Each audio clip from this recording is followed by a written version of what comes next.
arrest me, daddy. Like, it really is a milestone for the podcast. Achievement unlocked. For real.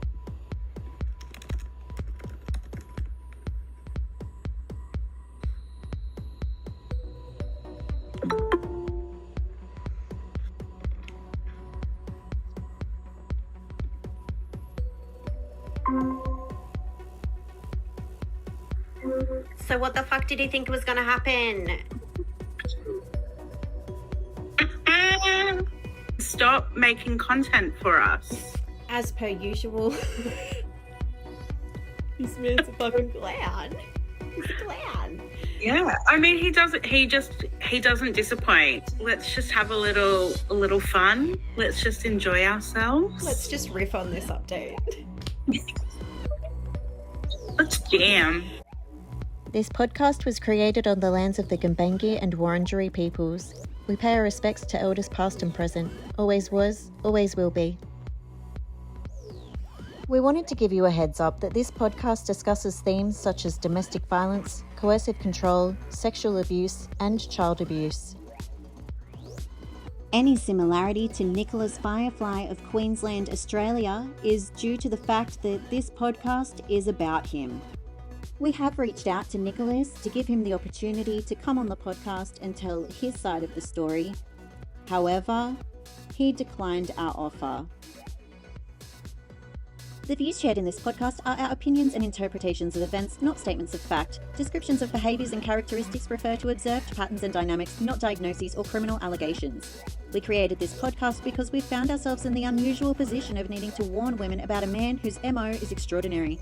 We believe that extraordinary claims require extraordinary evidence, so here is ours. You're listening to Catch the Dragonfly with Kiki and Jules, a podcast about a lover, a charmer, a farmer, and what happens when you try to con a true crime girlie.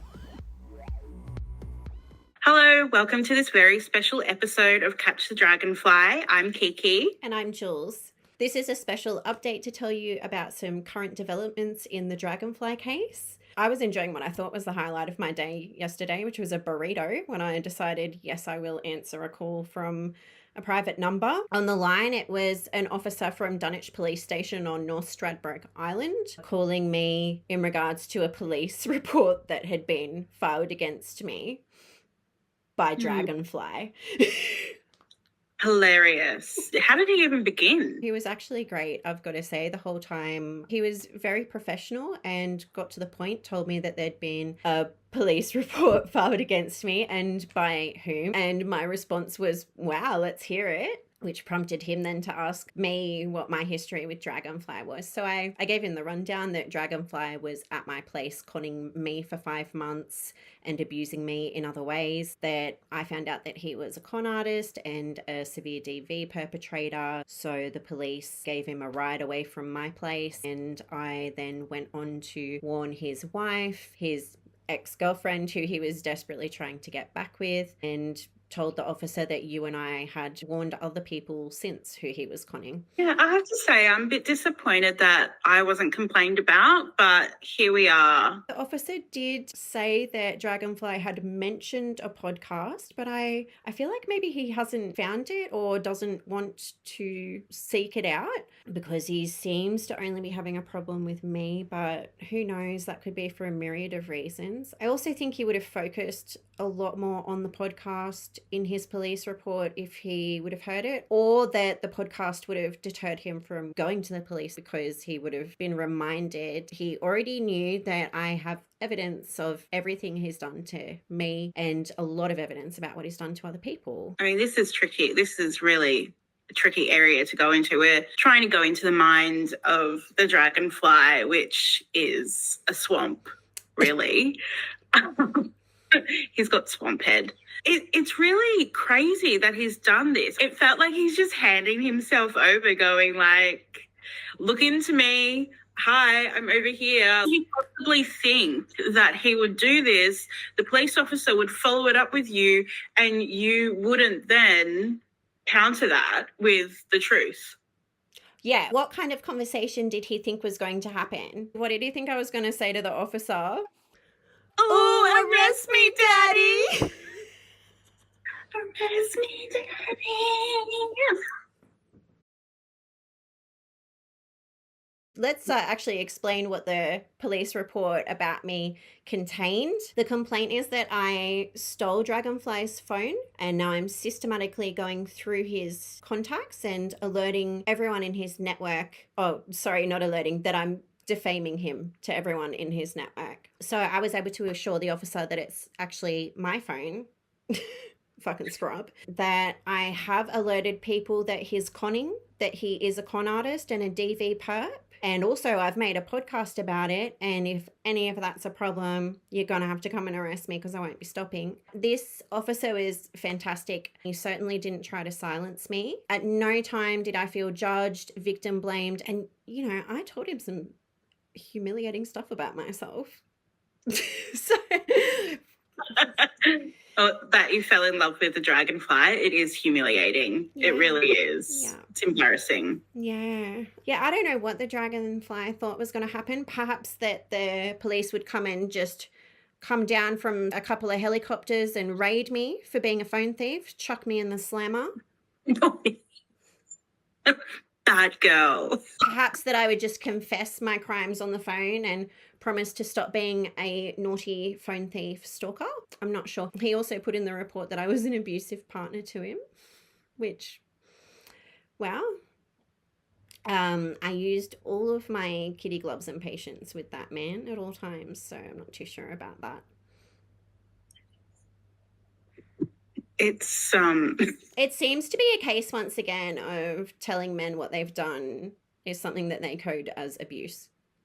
Or exactly. telling other people what men have done is Stop abuse. being mean to me by telling me how I abused and hurt you and others. What can I say? I'm in my villain era. I did have to laugh for a few hours after this, call my mum and let her know that I am now a naughty criminal. And I did get cut out of the multi-million-dollar family trust for my crimes. No. And Yeah. that's, you know, when things like that happen, you really do want to reach out to the Dragonfly because I'm sure only he can really sympathize with that. Yeah. This is one of the things that we thought, right? Was this maybe a really weird attempt from him to get me to contact him because he's done something so confusing that I do want answers. I do very much want answers, but that seems like overkill even for Dragonfly. Obviously, there's an element of using the police force to intimidate me and to try to silence me. I just can't help but feel like he must be so confident in his conning skills to think that, if I go to the police and I tell them all of these lies, they're not going to look any further. They're not going to ask for both sides of the story. They're just going to hear me. But now his local police station has a record of who he is, of the dodgy shit that he's been up to. We've directed them to the podcast. Shout out to Dunwich Police Station. Hi, guys. Like, he's so confident. And I guess, like, of course he is, because all the stories that he makes up, they're so absurd that only someone with the utmost confidence would be able to say anything that he... Confidence or delusion? We were discussing perhaps this is that he's had a bleed between his fantasy world and reality. And he might think that state services are going to play into his fantasy version of events without engaging in reality by doing things such as speaking to other people who are involved, fact-checking, checking other police reports that have been filed about him. You can't help but think, is this a psychosis? Is this a mental health break where he's just really gone and he believes all of his stories now? I don't know. I doubt it.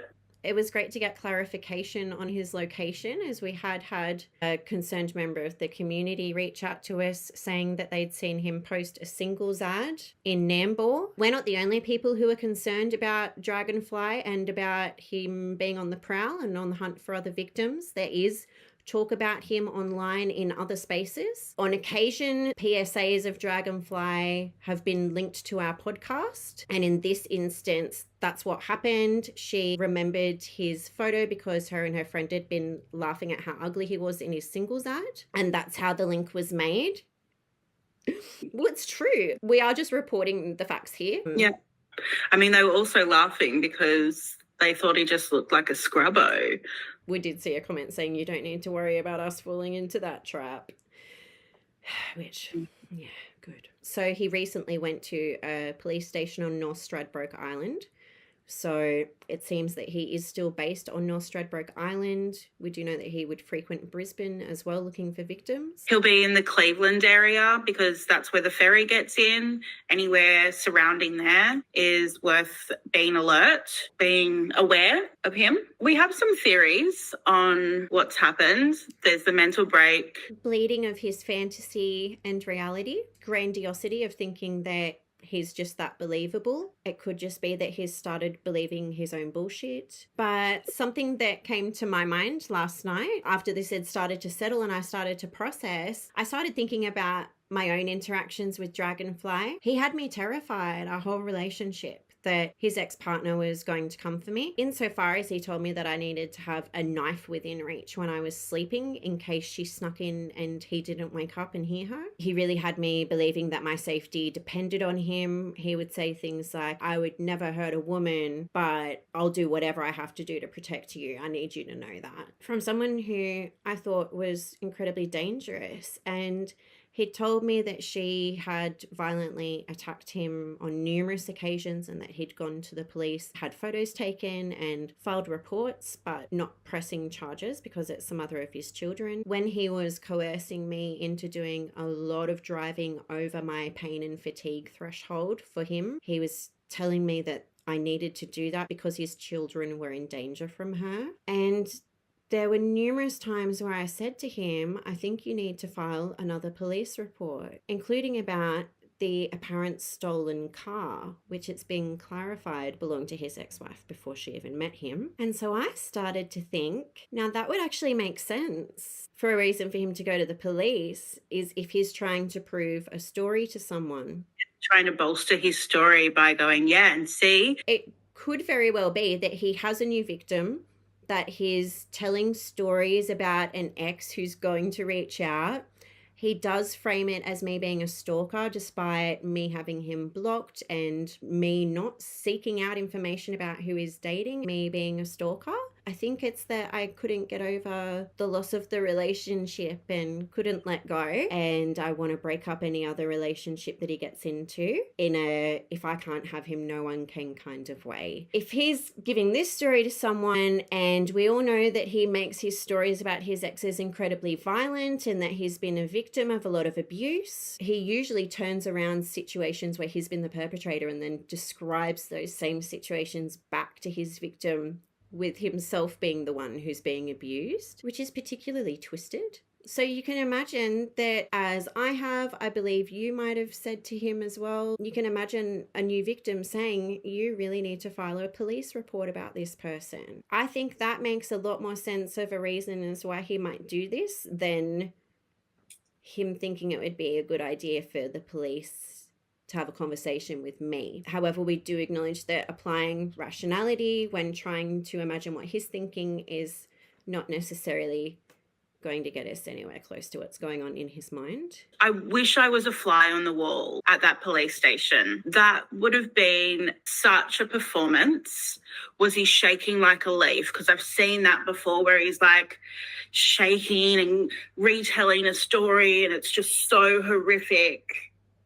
And that was when he was retelling you the story about him maiming his ex-wife, wasn't it? In his story of that to me. So I understand that this doesn't make sense when I retell the story. However, it was very hard to follow at the time. He said that his ex-wife was lunging at their eldest daughter, and then he went to throw the coffee that was in his mug at her at the same time she's coming in and headbutting.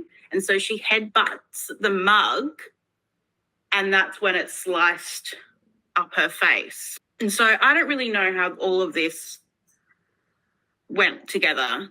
But also, I wasn't really in a position to question this person who was clearly, going through something. I didn't realize what they were going through was making up this story as they go along. I was like, oh, God, that's awful. I was really concerned for him. He seems so affected. He's very good at it. But then also taking a certain amount of accountability, having a bit like, oh, but you know, I've pushed her to the point of her attacking him and the kids because I did try and throw my coffee on her and whatever. So when he was telling me about how he maimed his ex-wife, he was shaking like a leaf, incredibly traumatized, or appeared to be incredibly traumatized by what had happened. Throughout our relationship, he was talking about how his children weren't safe with their mother. And again, I was like, well, this is why we need to make them safe. Get in touch with child services. We need to separate. This isn't a safe environment for anyone, clearly. So his behaviour at the police station, I can imagine him playing the victim. He goes into that role very well. What was he saying? How did he try and back up his stories? Was he showing any kind of evidence or proof? What would have this performance been like? Yeah, well, we know that he couldn't have had any proof of anything that No. he was claiming. So it would have had to have been just a verbal report that he would have given. He also, I'm not 100% sure how it was framed, but the money that he owed me, which he agreed that he owed me in writing multiple times. I believe there's even a cost breakdown in our text messages of what each part of the amount was for. But he has complained about that to the police as well. So it could be that I'm being made out to be an extortionist as well. Got quite the good little rap sheet forming here. How dare you expect him to pay his way while he lives off you rent-free? I was paying for our housing, electricity, all of the bills, internet, our groceries, the fuel, and doing all of the driving. Any extra fun things that we went and did, I paid for. He was telling me that he was going to be paying me back as soon as his bank account was unfrozen. I was paying under the pretense that he was paying me back. He never disagreed to that until this police report, I suppose. I really hope that the cop shop got a really good giggle out of this. I wish I saw the police officer's face as you were telling your story as well. I know that when I told my friends yesterday, after I got off the phone to you, one of my friends called me and neither of us could even say hello. We were just cackling down the line at each other for ages before we could even be like, what a fucking dickhead. What a stupid, stupid man. He can't be for real.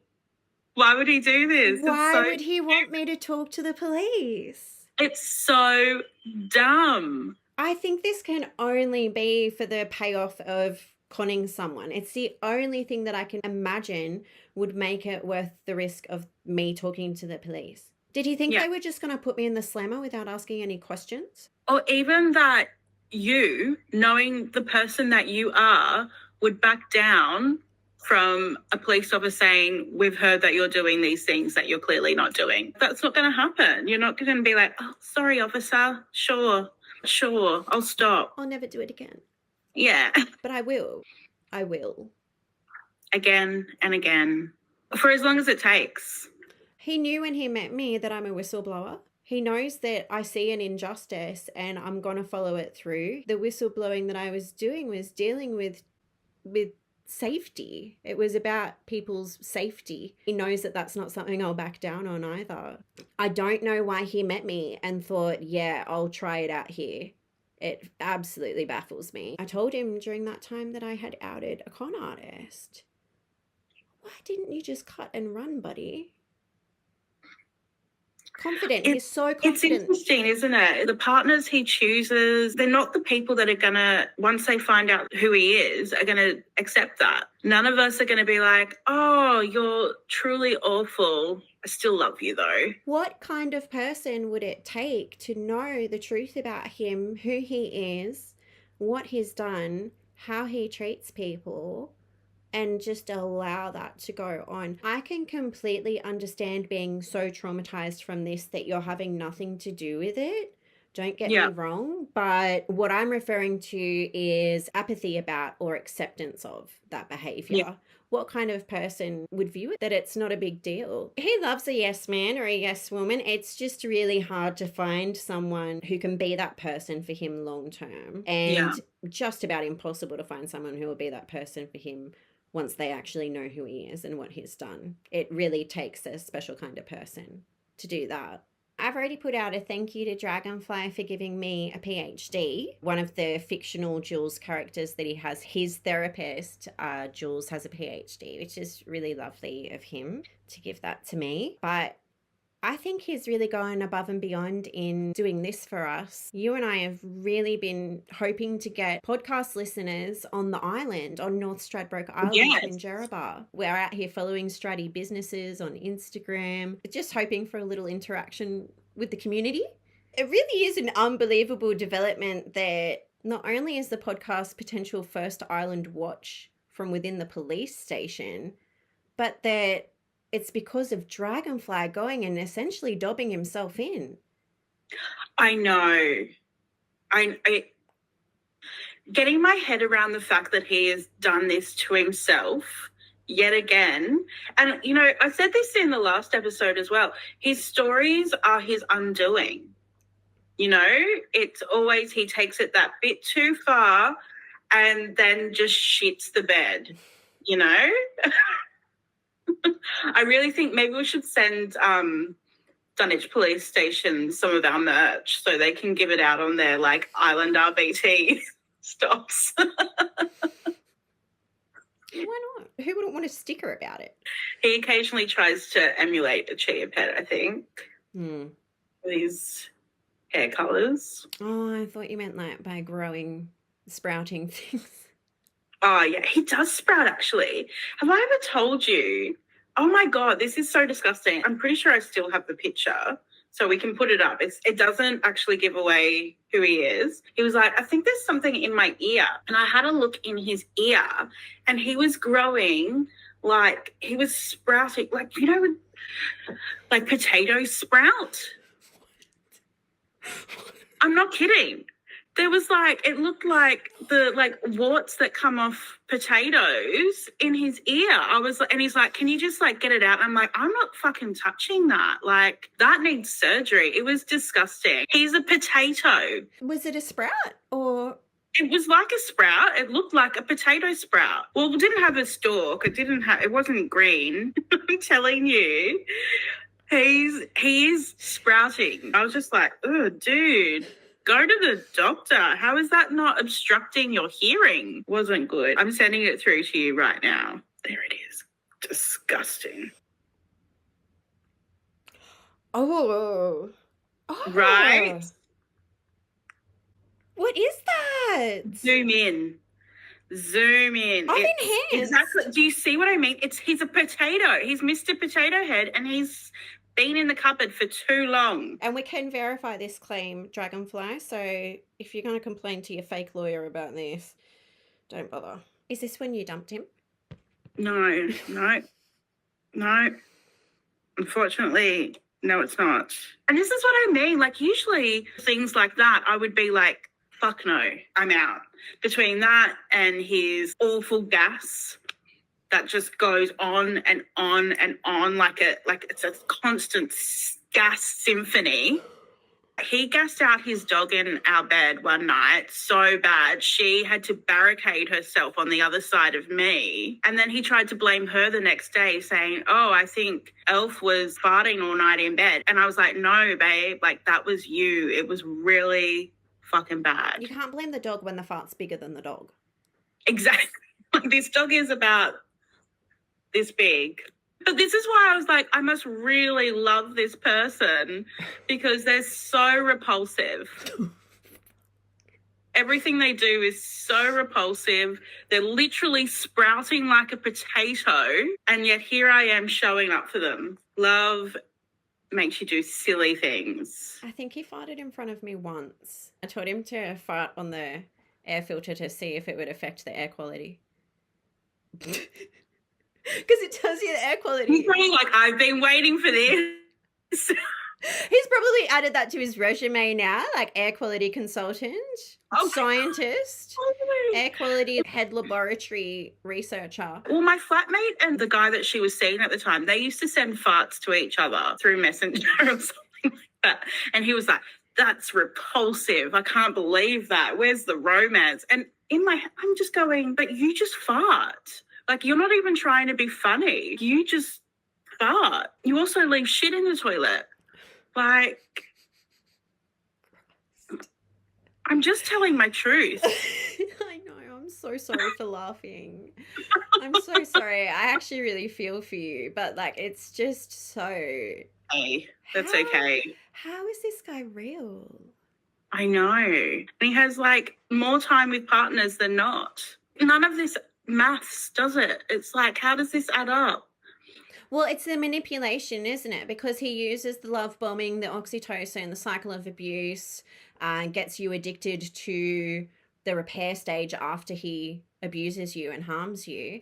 Yeah. So it's really about that, and it's not about whether he's farting, Totally. shitting himself, brushing his teeth, whether our perception of his attractiveness is accurate. Doesn't really come into it. That kind of begs the question, like, was he trying to love bomb the police officers at the station? Did he say, this is the first time I've made a complaint about an ex, but I'm so glad it's with you? What's that, officer? You found me attractive. I wonder if his current convictim was there at the station with him. But if not, I'm sure that he would have gone back and told his victim that the officer hit on him. Absolutely. Or that the officer is someone who arrested him when he was a kid, or that the officer is someone he's dated in the past. I was about to say, he talks as if he knows the local police officers so well. He would go and buy a case and say, oh, I ran into the cops and they asked me when I was going to move here permanently because I'm here all the time, you know. I spend like half the year here most of the time. The officer who I spoke to had only recently met Dragonfly for the first time. Yeah, not too sure about any of the other officers. But look, Dragonfly told us that he was really chummy with basically everyone on the island, from Bob at the grocery store to some seemingly fictional family members of the family. According to him, he's got ties with everyone on the island, whether they exist or not. Like we've said, he is very recognisable. People will know him. They will, but not for the reasons that he wants them to know him. No, I suspect he might have stopped telling people to Google him. He used to love to say that to bolster his stories about his activism. Is that, yeah, you should look it up, you should Google me. I suspect that he might have dropped that line. Listen, we all learn. Do we? I don't know. I wonder if he's just been laying there excitedly, imagining the police raiding me, dragging me away in cuffs. Listen, if nothing else, you know that he's gotten on his phone and he's ferociously typing to all his love interests all over the world, talking about how he's had to dob in his ex to the police, which I mean is again quite hilarious since he's like very like anti-police, like, And he's very arrestable. and he's very arrestable. I just don't know how anyone could take him seriously. Like, I mean, you know what? I'm saying this from a perspective of someone who knows that he's full of bullshit, right? Like, it's very hard to... Because we both took him seriously. When he gave just as ridiculous reports about other exes to us, we both took him seriously. He's so manipulative. He's so incredibly manipulative. When the officer commented, I said to him, like, yeah, I mean, you've seen yourself how ugly he is, and despite that, he's still able to be so charming and persuasive that not only is he able to lure in new victims, but he can even lure back people that he's betrayed in the past. Yeah, never again. Never again. I mean, I would love for him to try again. I meant, like, do you know what? What he had on his side when he lured you back was the plausible deniability and that uncertainty about whether he could really be this awful person who would lie about cancer. Portrayed himself as this really amazing person that was an activist and had all this empathy and care and was so affected by the work he was doing that it just really wore him down, and he really was trying to just make everybody happy. And he'd also done the reverse discard on me, which meant that I was the one that ended it the first time. So it was really on me because I had thrown away something that could have been amazing had I cut this off too short. And I always wondered that. That's why 4 years later, when he reached out, it was like, oh my God, it was real. So he was able to lure me back very quickly. Even though I felt uneasy the whole time, he was so reassuring. He was able to talk out and like iron out any of my concerns that I had with things, not realizing. He was lying about where he was when he was at my place. I took his word when I said, you've got to be honest with everyone. You don't assume that someone's lying all the time. It's not normal to be fact checking everything that comes out of your partner's mouth, especially when it's just everyday stuff. Totally. But yeah, he got me good. But then, yeah, towards the end, the stories did get really crazy. And I did start questioning them in the end. I felt like I was going insane, though. It's not something I like doing. I've got to consider what to do with my newfound little criminal status. I know. God, you didn't even get a mugshot, babe. Where's some bars I can hold on to? I need some bars. Okay. Does that look like... Oh, hang on, line it up. Further away? Oh, yeah, that's good. I wouldn't mind an ankle monitor. That's kind of cunt. You could, like, bedazzle it. That would be really cute. Yeah, you could, like, bedazzle it. That's what I just said. Oh, did you? I didn't hear it. Sorry. We are one. I had to pour myself a shandy when I found out yesterday. I was just like, I don't even really drink alone, but I was like, this is too good. I'm celebrating. Maybe, like, was he just on a walk and he walked past the police station and he did it on a whim without thinking? You can't He's impulsive. assume that much thought has gone into this. Not rational thought and not thought that's grounded in reality. No. Did he walk out of there and go, oh, shouldn't have done that? Like, oh, did I just tell her myself? What's going to happen? Oh, fuck. Will he follow it up? Will he say, are there any developments? Have you executed her yet? Yeah.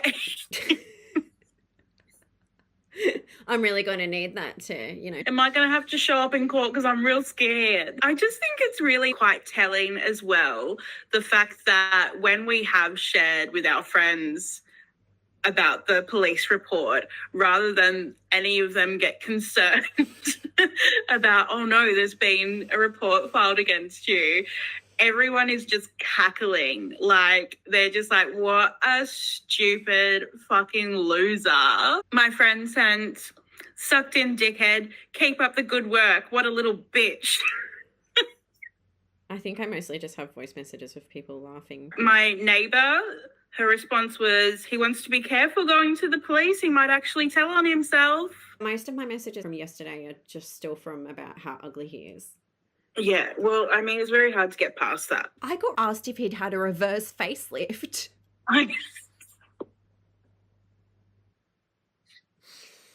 Just reporting the facts.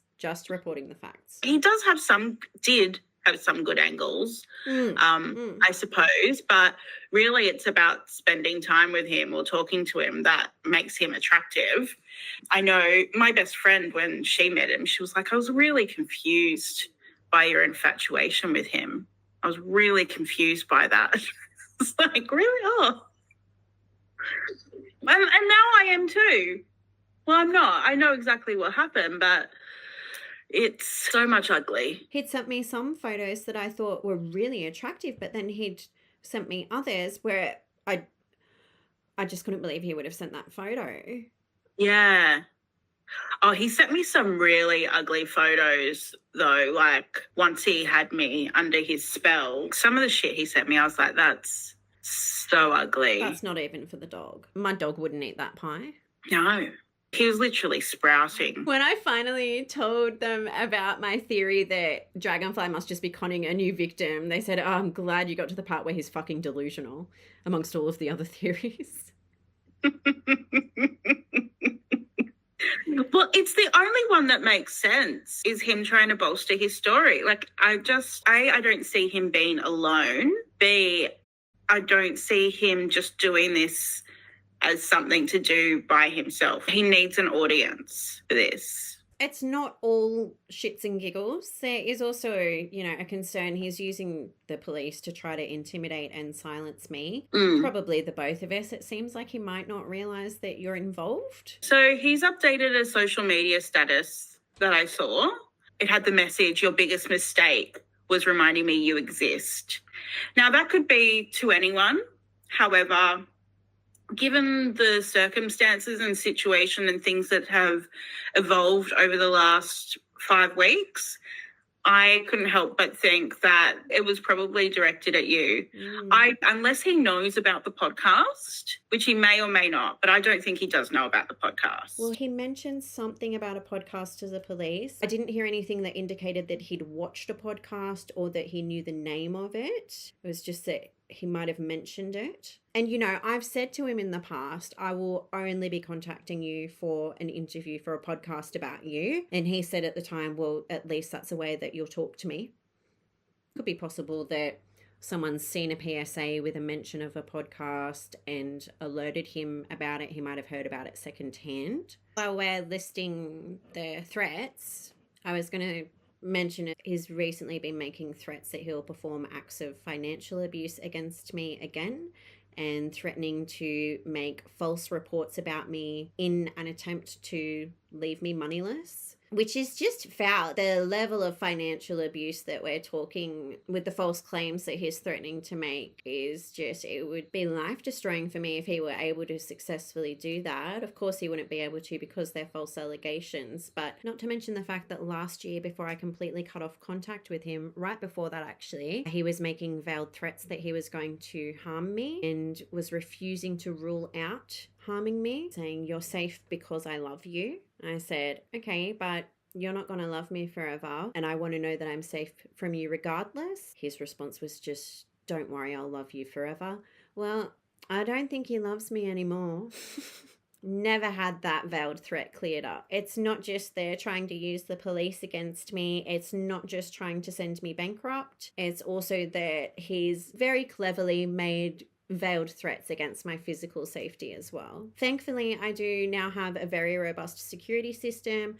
I have neighbors who are aware of the situation and who are very alert, looking out for me. The police are obviously informed of the situation, but regardless, it's still a ridiculous situation to be put in as a victim of multiple forms of abuse perpetrated by this man that now he is attempting to intimidate me into silence. And it's not going to happen. The things that this man is talking about trying to achieve in regards to his vengeance against me is really extreme stuff. Also, goes against everything that he proclaims to stand for as well. Yeah.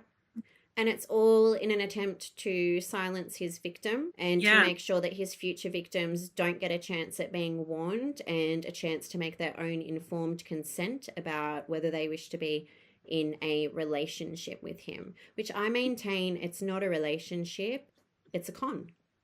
Yeah, it absolutely is. I mean, it's very hard to kind of separate those two. It was actually him who said to me, after everything came to light, I was speaking to him and saying, I feel so violated that you've been in my bed, that I've had sex with you. Like, I wouldn't have even let you know where I live if I knew the truth about you. And he responded to that, saying that what he'd done to me was rape. And I didn't know at the time. But he was pulling the same con on another woman when he said that to me. Rape, that was his own assessment of the scenario, whilst doing that to someone else.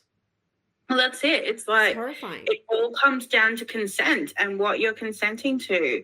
And you're not consenting to being in a relationship, to sleeping with the person that he really is. I don't know if you saw in France, they just passed the new rape law to include active consent. That's the thing. It's like, if someone doesn't know all the details, there's no consent there. The FRIES acronym for consent says that consent needs to be freely given, reversible, informed, enthusiastic, and specific. I don't think any of that applied to what I was going through, and my enthusiasm was only because none of the other things were present, and I was being fed a complete lie about who I was with. And it's not just that I couldn't consent in that way. There are also numerous other instances where he overtly sexually abused me. Yeah.